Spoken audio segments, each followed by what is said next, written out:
Ball pythons are not a beginner pet. Yes, I said it, but let me explain. I'm not saying ball pythons are not a good pet, but I'm of the belief that there's no such thing as a beginner pet. They're not difficult snakes to keep, but there are reasons why it's not the easiest. And today, I plan to discuss those reasons with you. Husbandry is not as simple as other animals. You need to make sure of a few things at the very least when keeping a ball python. Number one would be temperature. These snakes don't typically do good with most people's ambient temperatures. With most reptiles, you do need to provide some sort of heat source. With ball pythons, it's a little bit different. Typically, you want their ambient temperature to be around the 80s, and the ambient temperature is not the hot side. That is the general temperature of the enclosure, even on the cool side. Now, can it sway?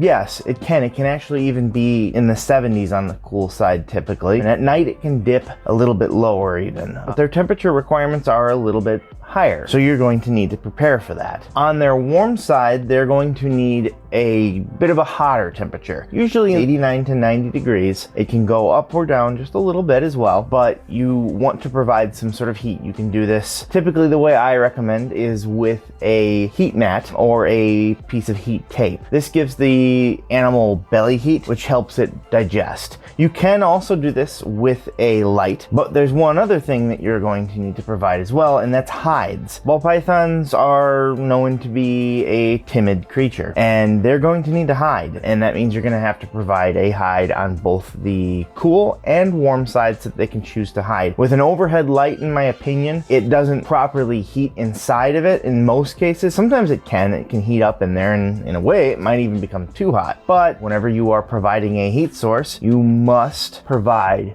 a thermostat to regulate that heat source. When I'm selling an animal to someone at a show, it is my number one concern. I say, do you have a thermostat? Sometimes I've heard people say, oh yeah, we have a thermometer. Nope. Thermostat's something that you plug your heat source into, and then that goes into the wall. It has a probe which measures the temperature so that it can turn it off once it reaches said temperature, say 90 degrees. Because the problem with heat mats or heat tape or lamps is that they keep getting hot, and they can reach incredibly high temperatures, enough to kill, cook, burn your snake, and even burn down your house. It's sadly a little easy to get complacent, and it's quite frankly happened to me. Thankfully, not to the detriment of any animal. It was an empty enclosure that we were moving around at the time, and we had put it on the floor, and that motion dislodged the probe, and then we'd left to go get something to eat, and we came back, and I smelled something burning. That would be my carpet. It was not on fire, but it had charred a bit. You shouldn't get complacent, but it can happen, so just don't let that happen. And again, I hear a lot of people tell me, oh, I'll get it later. If you're gonna get it later, it had better be very, very soon. Technically, your snake, even a ball python, can go a good amount of time without it, but the longer the time, the more detriment to health issues. They shouldn't be eating during this time. It can cause them to stop eating, in fact, because their metabolism will slow down, so naturally they're not gonna wanna eat. Do not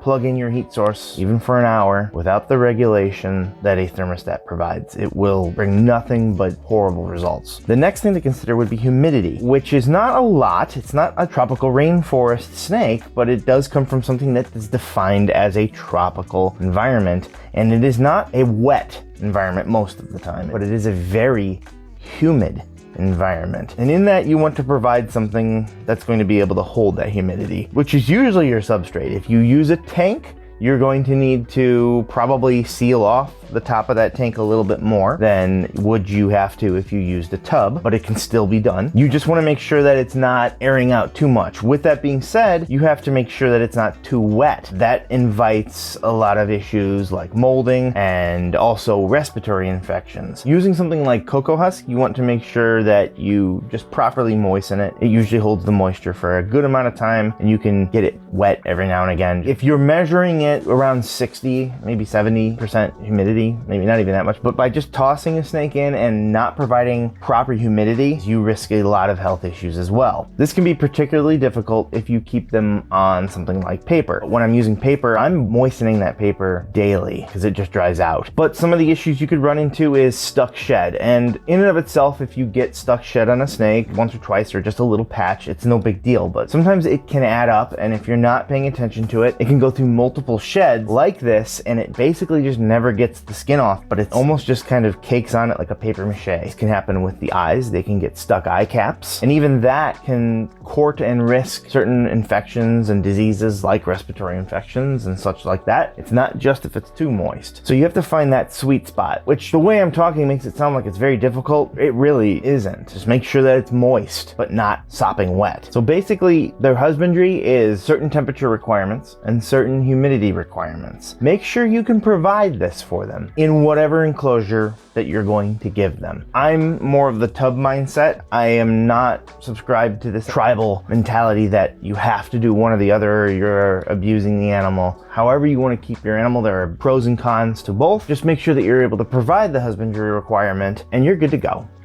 This is a weird one, but it is a reason why keeping a ball python can be just a little bit more difficult. There's a lot of research out there. A lot of research sounds like it should be a good thing, right? Unfortunately, you have a lot of armchair scientists, so to speak. These people who are going to get online and give you incorrect information. There are some pretty basic things that most people subscribe to, and that's what I just previously discussed. That would be the temperature requirements of about 90 degrees hot spot, 80 degrees ambient typically. There are those humidity requirements I just discussed. Of course, you should be feeding them roughly once a week and provide some hides for them to hide in. There are other people who will say that there's other things, and all of that is academically extra, kind of, in my opinion. The basics are what I just laid out though. But as you're researching, you're going to have people give you different information, and that can get confusing because who do you believe? Furthermore, if you choose not to believe one or the other, like I mentioned with tanks versus tubs earlier, not most people, but some people, especially on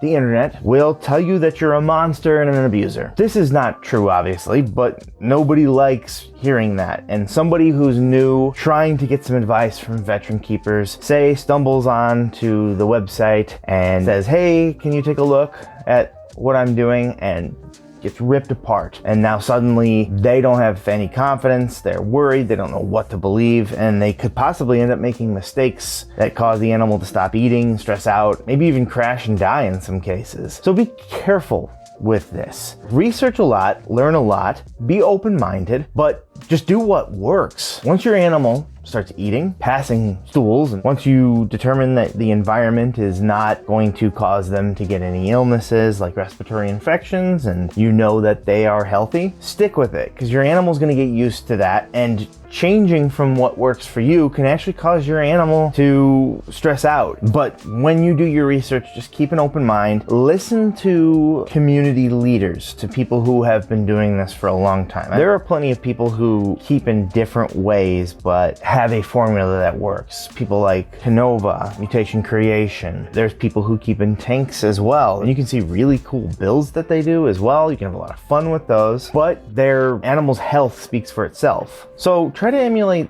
these folks. Try to emulate people and do as much research as you want, because it's fun and you should know as much as possible about your animal, but be careful of incorrect info, or what I'd like to call tribalism mentality, because it can happen in the ball python community.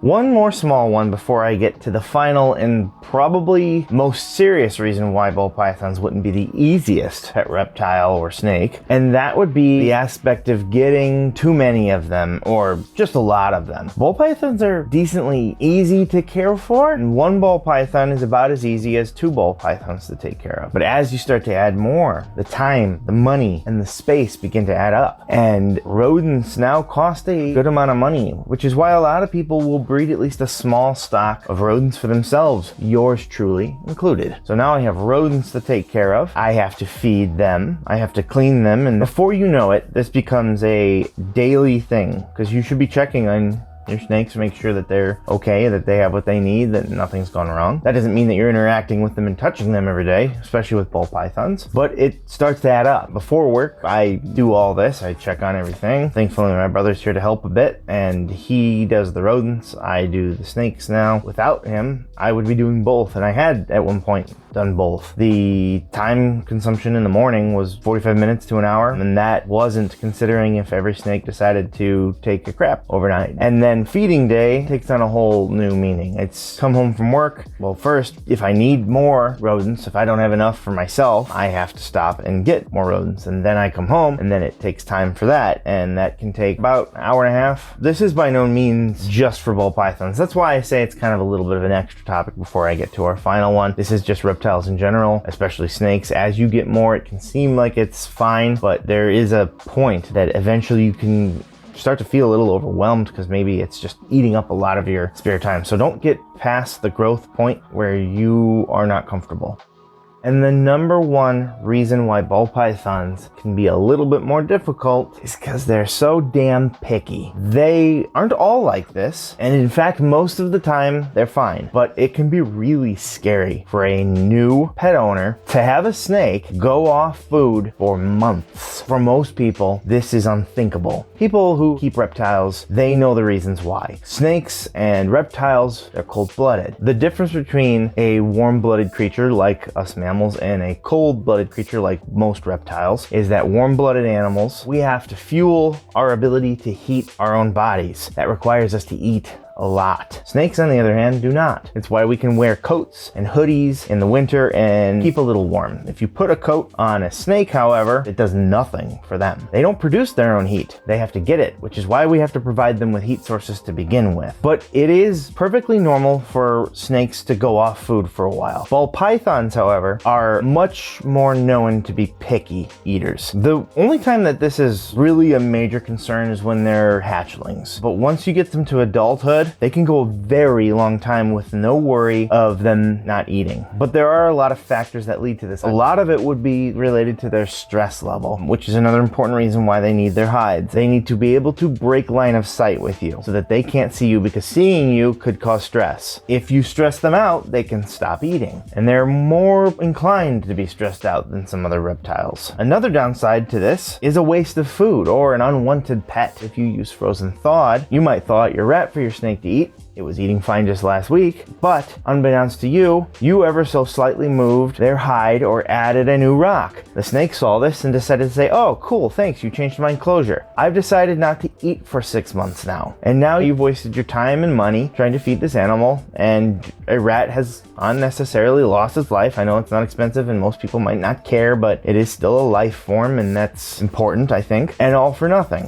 And if you have a local breeder of rats or a pet store that you buy your live rats from, and your snake decides to turn its nose up at it, where are you gonna put it? What are you gonna feed it? That's kind of how I started breeding rats, because they didn't eat 3 of them. But if you don't want a rat, then that's a problem. So what do you do with it? I mean, you might need to keep it for a day in something. In the meantime, I guess they could eat dog food or cat food, but that's not ideally their diet. Remember, it's a rat. It does have the capability to escape, and you don't want a rat in your house. And if it happened to be pregnant, you got problems. Some snakes are much more reliable eaters, things like king snakes and stuff like that. Ball pythons are not part of that. Now, again, with that being said, are they doing this all the time? No, and it can depend on the individual and what stage of their life that they're in. Many people will tell you that females, especially when they get to the 1,000-gram wall, that's what they call it, will go off food for a significant portion of time. I find this to be true maybe 25% of the time, but sometimes I've had ones that get to that wall and they stay at that wall, and maybe they start eating for the first time in 2 months, and then they stop for another 2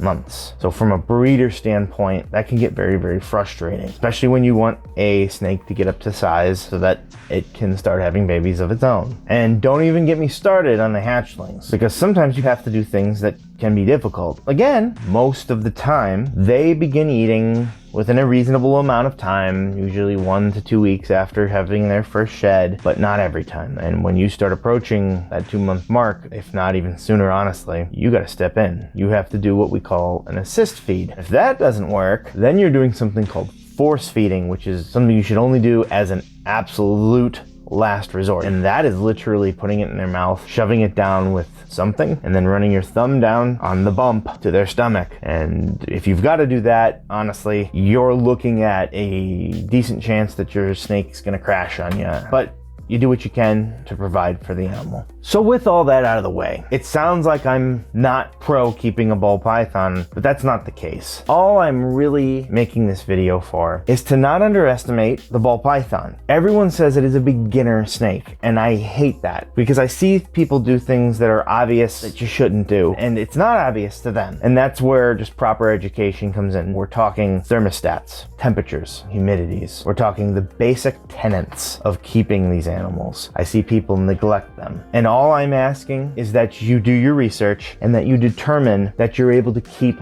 this animal. All that out of the way, even though I said I don't believe in beginner snakes, I do believe in what I would call an easy pet to keep. And ball pythons, quite frankly, are an easy pet. If you're just looking to keep one or a few, this is an easy animal to keep, so long as you provide the basics of care that they need. If you'd like to see some of the topics we talked about in the video today that we've done videos on, you can click on the links right here and here.